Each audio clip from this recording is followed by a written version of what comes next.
Welcome back to the Love Your 9 to 5 show, episode number 17. I've always just enjoyed making money and having a free schedule. I made $100,000 that year in a sales job. And at the end of it, I was just kind of like, this is a great year, but where do I go from here?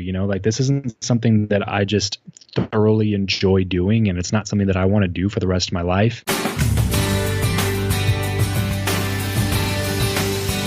Caution, you will begin to love your 9 to 5 with this show. Join us as we explore and discover your unique strengths and learn to apply them to your daily business activities with your host, Shmuel Septimus. Welcome to this episode of the Love Your 9 to 5 show, where we help you identify your superpowers and find original and creative ways to apply them to your professional setting. My guest today, I am excited to have with us, is Travis Chappell, the founder and host of the Build Your Network podcast. Travis, welcome to the Love Your 9 to 5 show. Hey, man, really appreciate you having me on. Happy to be here. Okay. Thank you. Thank you for taking some time and spending it with us. If you don't mind, Travis, for those who don't know you, can you tell us a little bit more about who you are personally and professionally? Yeah, for sure, man. So I am from Southern California, grew up, born and raised here. I've kind of always had more of like an entrepreneurial itch to scratch, so to speak. And so I have always geared everything that, happens in my life toward that. And so I started doing businesses and stuff like that when I was in high school and got out into, the workforce during college, after college and all that kind of stuff. And really started in the sales business. So, there's a lot of different ways to do it. I chose probably one of the more difficult ones because I did door-to-door for a while. And really, I still do door-to-door. It's just now I own a business that I, have sales reps and I train and help them go sell more than selling myself personally. But yeah, man. And then that journey kind of took me on to this whole personal development journey, which has led to really the start of the podcast, which is Build Your Network. And there I talk about how to go about building professional relationships and how it helps you propel yourself forward in your career. So that could be, in business or in your 9 to 5 or whatever it may be, whatever you're trying to do in life, accomplish in life, how to go about meeting people who've already done it and to learn from those people. So that's kind of what I'm most excited about right now. Awesome. Well, thank you for sharing that with us. Now, if we could just dig a little deeper there, I know that you were working in your sales position and you transitioned into the podcast world.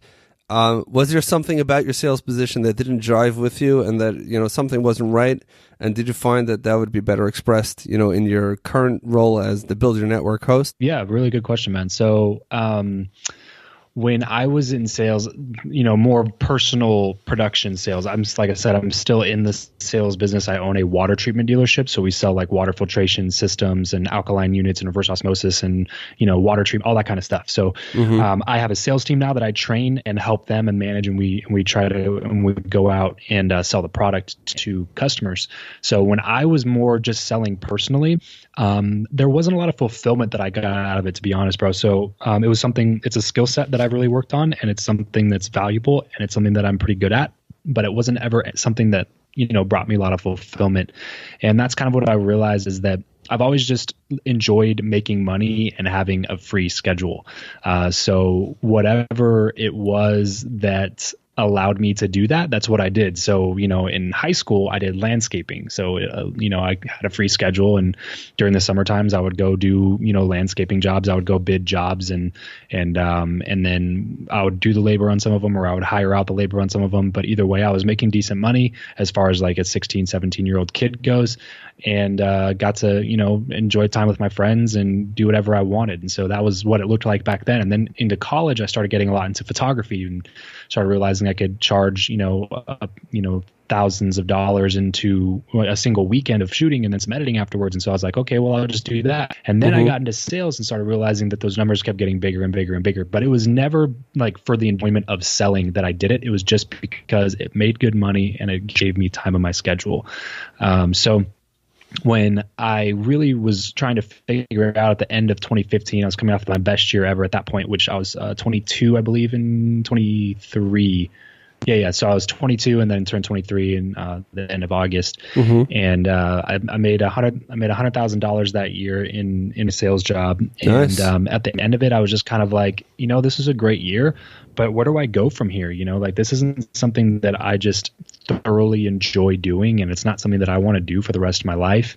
And so I really took a step back and dug deep into personal development, and that's where I found the podcasting space, and really figured out that I think I thought that would be a realm that I would really enjoy, and that's kind of what got me into podcasting. So, the main way I still make money is still off my sales and off of my business. But I figured out that the more fulfilling part of that, and the more the reason I started the podcast is that I enjoy training and managing and helping other people make money more than I enjoy the actual act of making money myself, if that makes sense. So that's why now I run a team and I train those guys and I work with them and help them do well. And then I also have the podcast because it allows me to help other people that I may not have ever met if I hadn't started in that medium. Wow. So it seems like you really went through a self transformation process there. Did you? I mean, you mentioned that it took a couple of months. Like, were you still doing your other job at the same time? Like, tell us a little bit about that process and how maybe someone else can replicate the same thing. Yeah, good question. Because this is something that I've struggled with. Honestly, is that I think sometimes I'm a little too quick to give up things, like certain things. Like, so what I mean by that is, looking back, the smart thing would have been to keep working that sales job that I was in. It's 100% commission sales. So I still worked it every once in a while, just to like make a little bit extra money or pay the bills or whatever. But looking back, I should have still had my head down, like working forward and pushing with that while I was doing this personal development journey and while I was looking for the next thing. But just for me mentally, when I figure out that I'm done with something, it's hard for me to continue in that thing. So as soon as I was like, you know what, this isn't the future for me, even though I came off of a great year and had a fantastic time, I was just like, this isn't something I'm going to do with the future. So I just stopped doing it, Wow. And like I said, looking back, probably, the smarter decision and what I would counsel, quote unquote, people to do would be to keep doing what you're doing until you find the next thing. But for me, it was just like, I can't do this anymore because I'm not in it at all. And if I'm not in something, then I can't push it. And so I quit immediately and just started diving into personal development. Wow. So that is phenomenal. I mean, obviously there's a certain level of authenticity within you that if you felt like this was not your thing, you couldn't go on even for another moment, like you were done. But then how did that actually work? I mean, you started a full-time job of self-development and figuring out what your next step is. What were the steps that you took to actually figure out what it was until you evolved as the podcast host of the Build Your Network podcast?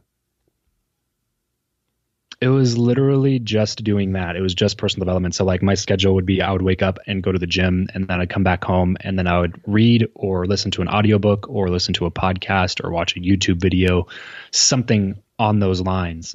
That's basically what I did every day for like a few months. Wow. And obviously I definitely wasted some time in there. I'm not going to pretend like I was, the best of the best when I say that. I definitely probably watched the whole series of The Office, you know what I mean? Like I definitely wasted some time in there too. But for the most part, I was diving in personal development. And I think the biggest disconnect for people is that when you start like reading and stuff like that, you think that something's going to jump off the page that just like tells you what you're supposed to be doing next. And maybe some people have those stories, but for most people, that's not what it's going to be. For most people, basically all personal development is changing you into the person that you need to become in order to make the decision that you need to make. So for me, that was shifting my mindset into becoming a personal development, thought leader or coach or speaker. Like that was what the future was for me.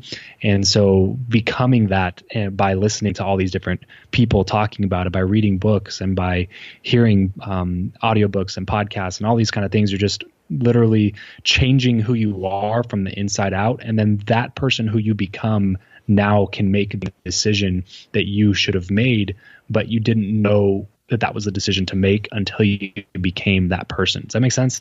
No, that does. I mean, that is new to me, but that is something that can be very encouraging, because some people can say, I'm at a job, and I'm enjoying it. But just like you, I had a great year, but this is definitely not what I want to be.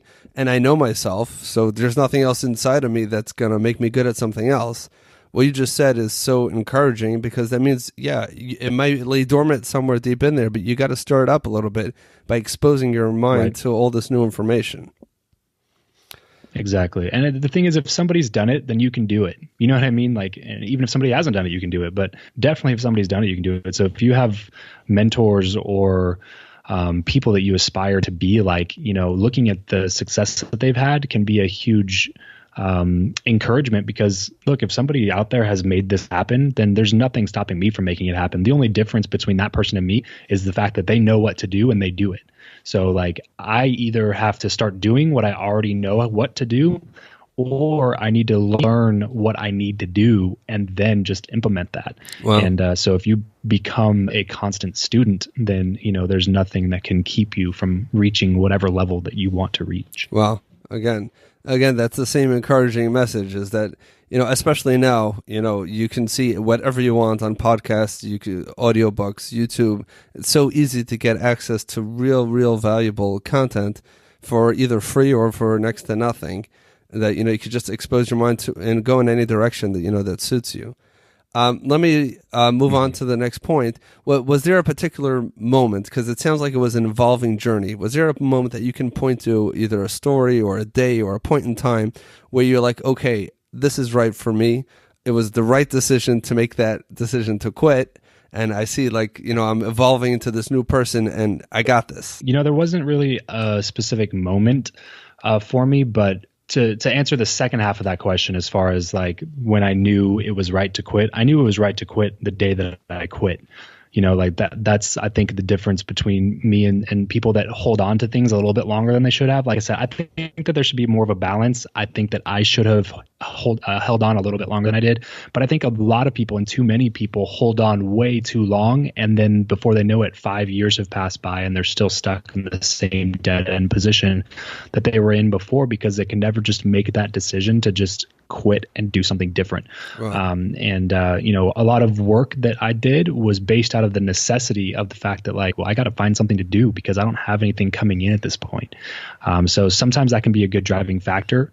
Like I said, I think you should have a balance, but like that would be my advice, is to have a balance. But I think there is a merit to what I did as far as being able to let go that quickly. So I knew that it was the right decision to quit. It was, as soon as I quit. Mm-hmm. But as far as when I knew what I was going to be doing next, probably it wasn't really a moment. It was more like a period of time, like 2 or 3 week period of time, is when I was first following John Lee Dumas, who you and I were talking about a little bit before the show, right? And figuring out that he had built his entire business online just through podcasting. And like I said, I saw that he did it, and I was like, look, if he can do it, then I can do it, and there's no level of success that you can't attain if you believe that you can attain it. And so when I saw that he had done it, and then looked around and saw all these other podcasters that were out there making their dreams happen and running 7-figure podcasting businesses, I was like, there's got to be a way that I can do that. And I think that that's something that I would be good at. So that's what made the decision for me. And so it was probably within a 2 or 3 week period of finding JLD's stuff, and then started following his stuff, and then took his online course that was free. Right. Which is just freepodcastcourse.com. If you ever thought about starting a podcast, go to freepodcastcourse.com and take John Lee Dumas's course. And by the end of it, you'll figure out, like, look, is this something that I want to do, or is this something that is just for other people and I'll enjoy the content? But by the time I was done with that course, I was like, you know what, I can do this. And so that's what I did. Wow. So the name of your podcast, right, is the Build Your Network podcast. Now, you connected to John Lee Dumas. I also listened to his, I did that course, and I was involved, with some of his content, but you actually have him on your podcast, and I know he gives you an introduction to either some of them or all of them. And you made that connection. So you found inside of you this urge to create a platform that is, that is going to help people learn how to network properly. How did that happen? How did you find that and and implement it and start really making those connections? The topic just kind of was something I happened upon almost. I basically got to the point where I was like, I want to start a podcast. And I was like, what do I podcast about? Like Right. I'm 20, I think I was 23 at the time. So I was like, I'm 23 years old. I've made some good money, and I've made hundreds of thousands of dollars, which is not common for a 23-year-old, but I don't like, compared to all these other people that are out there, all these other people that are pushing content all the time, the Gary V's, the Grant Cardones, the John Lee Dumases, all these people that have just seen massive, wild success. Like, how do I compare to those, and why would somebody listen to me? And so I started trying to figure out what a topic was that I could talk about. And so I started looking for that blue ocean, so to speak. And the first thing that came to my mind was sales, because I'm in sales. And so that's Right. what I always done. And I figured, I could do that. But then I went and looked in iTunes and saw, a plethora of sales podcasts out there, and you can search the word sales and be scrolling for hours through, hundreds of sales shows. And so I wanted to go a different route with it. And Right. the other thing I looked at was like, okay, besides sales, what's the other thing that has probably made me the most money so far in my quote unquote career? And networking was just the obvious second choice, because all of the sales ability that I'd ever had would have been all for naught if it were not for the relationships that I was able to build with people that got me, interviews with particular sales organizations, or even with some of my mentors that taught me a lot of the stuff that I know now that I teach a lot of other people. All of that stemmed from relationships. All stemmed from being open to opportunity. And the way that I'd made the most money to that point was this owner of a company called me because he figured out that I was selling in his area for a different company. This was in the home security industry. He called me on the phone and said, hey, let's sit down. But I was really happy in the opportunity that I was in at the time. And so I had no intention of actually switching and working with the guy. But because I was just being open to the opportunity, I was like, okay, fine, let's sit down and we'll chat about it. When we sat down, we started talking. He offered all this stuff. And then by the end of the conversation, I was really considering him. A week later, I called him. And I started working with him, and he was my first mentor, my first business mentor. He taught me a lot of things. I would not be the salesperson I am today, definitely, if it were not for the relationship that I created with him and the stuff that he taught me. And so when I started looking at it, I was just like, you know what, networking is, just as important or more important than any other aspect that I could, ever spend time on. And the most successful I ever was when I was around really successful people. And there's got to be something to that. And so I went over to iTunes, I searched networking, and there just weren't a lot of shows out there. I think there's a couple now, but there's just not a lot of material out there. There's, any of the bigger shows like Art of Charm, my friend Jordan Harbinger does the Art of Charm, and he talks about networking fairly often on the show, but he doesn't dive into that conversation with every interview. And so I kind of wanted just to fulfill that niche, so to speak. And then it just kind of made sense for me to build my network and increase my inner circle to get better guests on the show. And so the whole thing kind of kept compounding on itself. It was like, I have a show about networking, so how am I going to get good guests for my show? Oh, I should probably just go network. So, right. That's what I started doing. Now I'm John Dumas is one of my really good friends now, is one of my best podcast mentors. Wow. I've been able to meet so many awesome people and talk to so many awesome people now through the show that just wouldn't have been possible if I didn't, start with that goal in mind. Well, so I just want to pull out one thing from there, which is, you saw yourself as a salesperson, and you saw that to sell yourself as a salesperson on iTunes, you have, way too much competition, which on the one hand that shows the need, but it also shows that how challenging it will be to stick out. So you were able to rebrand sales and really zoom out and not limit it to sales, because building your network is in any career or even in personal life, right? Your network is how you're going to meet the next person that you care about. And it also professionally, even if I'm not selling anything, but for my next job opportunity or to help my friend with their next job opportunity, it's all networking. So I just want, if you, especially for our listeners, you pull out the process there for anyone who's in a position which they're enjoying and being successful at and feeling guilty at even thinking of something else. It's okay. I don't know. I think I'm with you that I wouldn't say just to get up and go right away. Maybe try to hold on a little bit, but realize it doesn't need to be so straightforward that, I'm in sales, I got to do something sales. Even if I'm, pivoting like you did, from more of a typical sales position to a podcast, you can do that by really digging deeper and realizing that, what does that mean that you're good at sales? Well, I build successful relationships with people and I maintain those relationships, and that brings other good things. Okay, so my thing is networking, and through that, I mean, you've created such wonderful relationship with some very successful people, and I love the way that you share with your audience as well. Now, is there any particular, I know you mentioned John Lee Dumas, besides for John, is there anyone else that you would call a mentor, and how has that affected the way that you've grown professionally since you quit your sales job? Good question, man. So John is definitely probably my biggest mentor now, and it's not a formal thing. I don't pay him for advice or anything, but I've gotten to the point where I have a good enough relationship with him where if I shoot him a question or I'm going to come across roads and I need some advice or something like that, I can shoot him a quick question. I can text him or send him an email or something, and he'll hit me back with some good advice, which I think is really important, to have a open line of communication with people like that.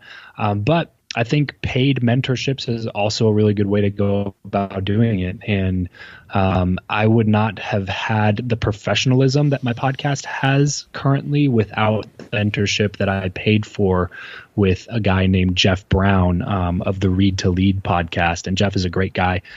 He's a full-time podcaster, and he does a really good job at it. He's been a radio host and personality for like 25 years or something like that. And so he taught me a lot about interviewing, how to look professional on my show, what, interview requests look like, and, confirmations, and how to send links and follow-ups, and just like all that kind of stuff, all the technical aspects that just make your show more professional. And the more professional your show is, the more likely a good guest is to recommend other people that they know for you to interview them, because they're more impressed with how your show runs and their whole experience with the process. Well, and so Jeff was a fantastic mentor to me, and he'll do the same thing now. Now that our official quote unquote mentorship is over, I can still shoot him a question or ask him something, and he'll always be good enough to reach back out and reply with something that's really helpful. And so I've paid for mentorships, and I've developed relationships with people that have become mentors to me, and it's such an important aspect. Well, it's like getting successful at something is so easy. You just have to find somebody that's already done it, and then just get around them and figure out what they do. It's really not that difficult. So the more you can get around those kinds of people, the more you'll realize how much you are you have to up-level yourself. Right. You realize that what you're saying now, it is. Right. And what you're saying now really epitomizes, the concept of building your network. You're kind of saying that, we're all much more capable than we sell ourselves to be, and we limit ourselves to our current, situation. I'm a salesperson, I'm an accountant, I'm whatever my role is. But we don't realize that we're really so much more capable, and if we expose ourselves to others who are doing it, and like, hey, I can do that too. I'll even enjoy doing that too. Then we could all of a sudden blossom into this new role or company or whatever we're trying to do, something that we never would have imagined possible until you see someone else do it. That's the concept of I forget the number of minutes, but what was it, the 17-minute mile, or which no one was able to run? I'll find it and put it in the show notes, but until the first person did it, another guest mentioned this, and then once that person did it, I think it was under 4 minutes. Oh, like right, the 4-minute mile. Yeah, that makes more sense. Was just completely 17 minutes sounds more like me. Yeah, that wouldn't be a big deal. But the 4-minute mile. But then once someone breaks that mental, sound barrier, so to speak, and now all of a sudden it's like, oh yeah, I can do this. What's the big deal if he did it? Another point is also that sometimes when a person succeeds at something, they like to make it sound bigger than it is for others who are observing, so that this way they feel better. But you're doing just the opposite. You're saying, hey, I'm up here, come up here with me, because all you got to do is reach out to others and build your network that way, and you could be equally successful. Yep. I really appreciate you sharing that. I think that's a whole new perspective. I'm going to ask you, if you were stuck on an island for a day, all you had to bring with you is one book, what would that one book be? I know that's a tough one. Yeah. man, there's so much good stuff out there, right. man. You're saying like one day, like if I was just out there for one day, but I needed to read through this book, or if I was out there for a long time and I just wanted to keep rereading this one book. We could do it just one day. So this way you don't have to really own that book. Make it a little easier. You have food, you have drink, you're not going to die, but you also have to read that book. Otherwise, we're not taking you out of that island. Okay. Probably what I would say is Tools of Titans by Tim Ferriss. And the reason is that I have never actually read the entire book cover to cover. I just I use it almost like an encyclopedia. Like whenever I want to get like a little story about overcoming something or whatever, I can go through the table of contents at the beginning and find a story that really matches up to what I want to do. But I've never read it cover to cover. So I would probably do that one, or his new book, Tribe of Mentors, that just came out, just because they're really, really giant books full of just so many insights from people that he's been able to talk to. So that would probably be the one. Okay. That would be the two. Two, yeah.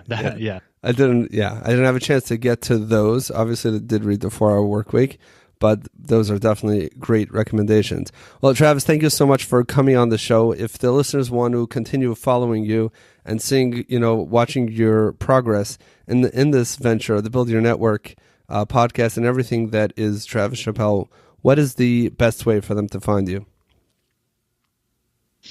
Really depends on what platform they like to use the most. So I spend a lot of time on Facebook, which is, you can just look me up at Travis, last name Chappell, Chappell.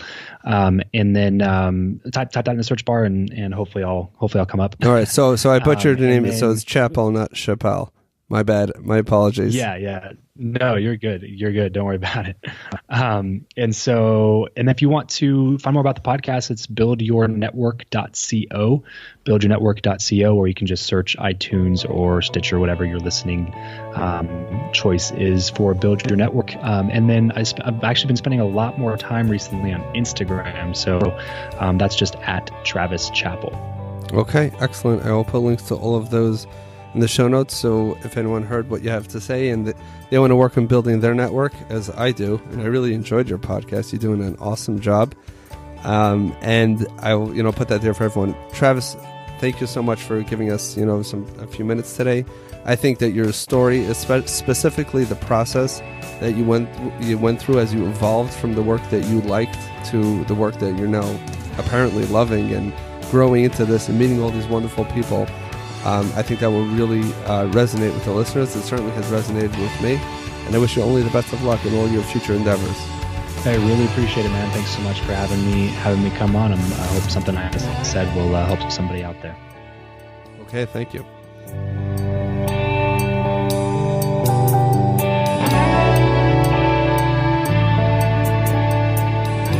I hope you have enjoyed this episode as much as I did while making this with Travis. Do me this little favor, head over to the iTunes store and subscribe to this show. This will ensure that you don't miss out on any of the episodes of the Love Your 9 to 5 show. If you feel we deserve it, give us a 5-star review, and this will help iTunes show our show to others who are looking for this type of content. Up next week, we have an interview with Michael Levin, featured on the Shark Tank with his business, The Ghostwriters. See you next week.